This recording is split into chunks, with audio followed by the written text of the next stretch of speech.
Welcome back to Heartland Focus. All right, so now let's spend some time talking about November 8th, and really we'll talk about the importance of voting, but you'll see here's a sample ballot, and so really you can go online and see what you're going to be voting on before you get there. Because sometimes you get there and you got to take the time to read through that. You can actually go read through it now. And so when you get there, you're better prepared. You're better prepared to vote and because you get a better understanding, you have more time. And so the ballots are right there online, Douglas County Election Commission. You can go and see the ballot that you're going to be voting. So I'm going to have the producer kind of scroll through that so you can kind of see what I'm talking about there. So, of course, at the first there, you got to make sure you fill in that circle and make sure you can see the illustration right there. You fill that in, fully fill that in so there's no question about who you're voting for. And there, when you see a line, really all of these options, you see a line there, so you can really write in a person that's not on the ballot if you choose to.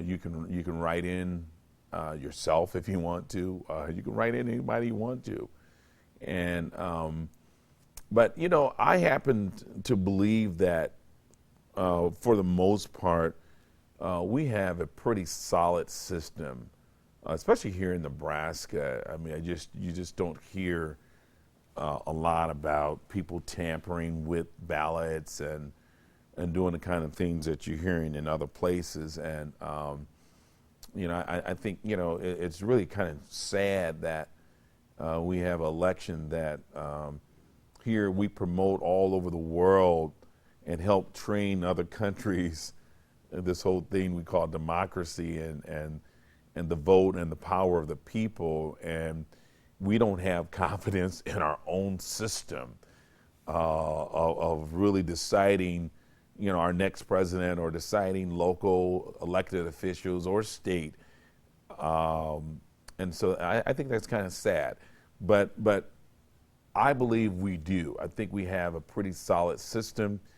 Of course, you have voter suppression, where that those are reality. Those are some of the things that's taken place in our lifetime, where folks try to suppress and do the kind of things to prevent people from voting.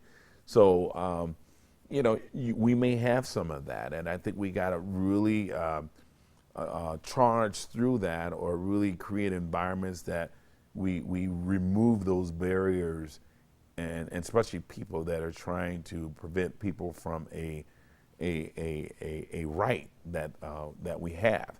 Now, if you go all the way down, one of the things that I think it's the last page.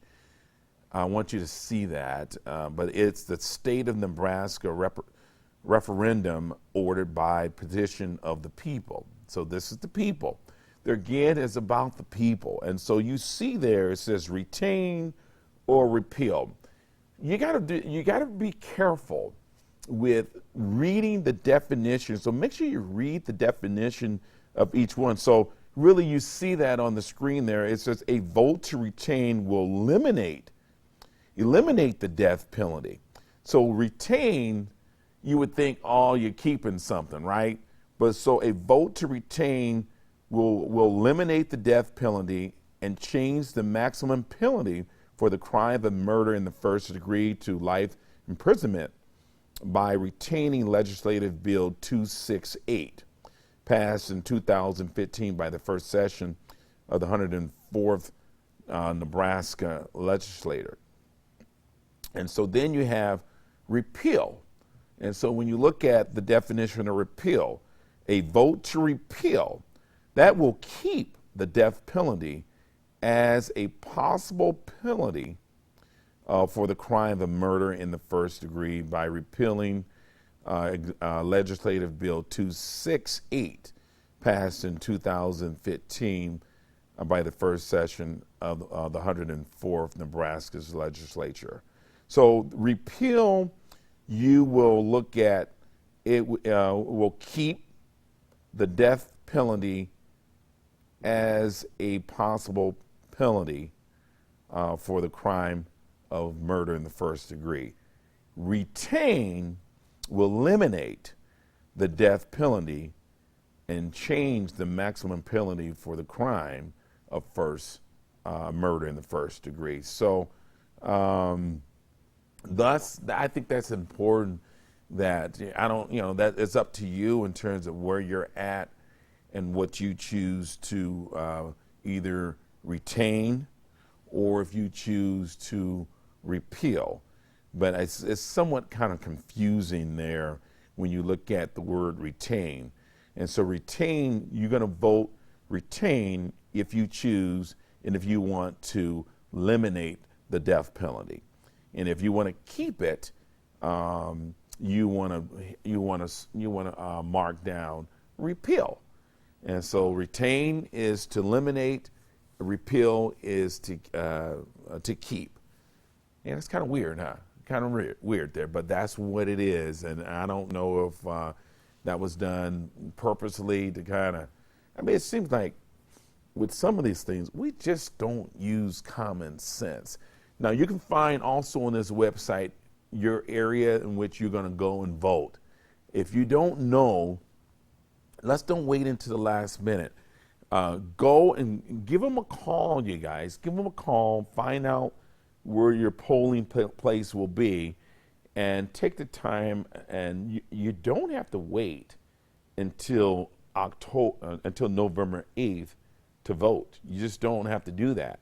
If you don't want to stand in the lines and deal with all that, especially if you got to work, and sometimes it is difficult. You got to go get kids, all the kind of things you got to do after work.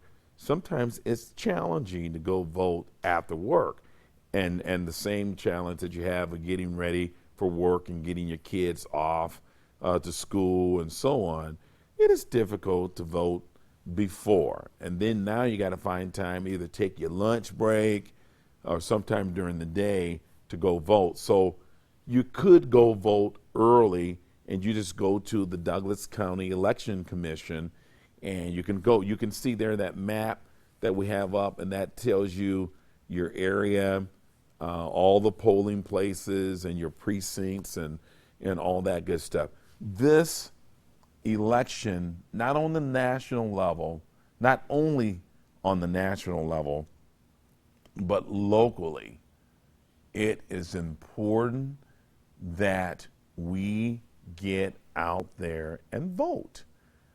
And I think for the folks that just are trying to sit on the sidelines, personally, I think it's just lame. I think it's a lame excuse, given the fact that so many people in which the shoulders we stand upon have given their life to our right and the privilege to be able to go vote. And I would dare to say they're turning over in their graves to hear some of this rhetoric and some of this stupidity of folks out there that's saying, hey, I'm not going to vote because, I don't like either one of the candidates. And I just think not voting is really advancing your endorsement for the person that wins, because you're not doing anything to prevent them from winning by not participating. So there's folks out there, initiatives out there that will give you a ride to your polling place. And I bet you, if you call Trump's camp, if you call Clinton's camp, somebody will help get you to the polling place. Because why? They want you to vote. And in a lot of cases, They may try to talk you in if they know that you're a Democrat or a Republican. On the way to the polls, they may try to talk you into voting for their candidate. But that's there again. Listen to them. But when you get in that polling place, it's just you, that paper and a pen, and it's you deciding what's going to make a difference for you in improving the quality of life and making a difference in our country. How do we move our country forward? And that's really, really what it's all about. And so I challenge you, and I challenge the ones that you know you're going to go out there and vote. Call someone and say, hey, you know what? I know you don't have transportation, or I know it's hard for you to get around. I will pick you up and take you to the polling place and make sure you vote. Okay? And so I would love to see that kind of magic take place in our community. And particularly, for the city of Omaha, but for District number 2, for South Omaha, North Omaha,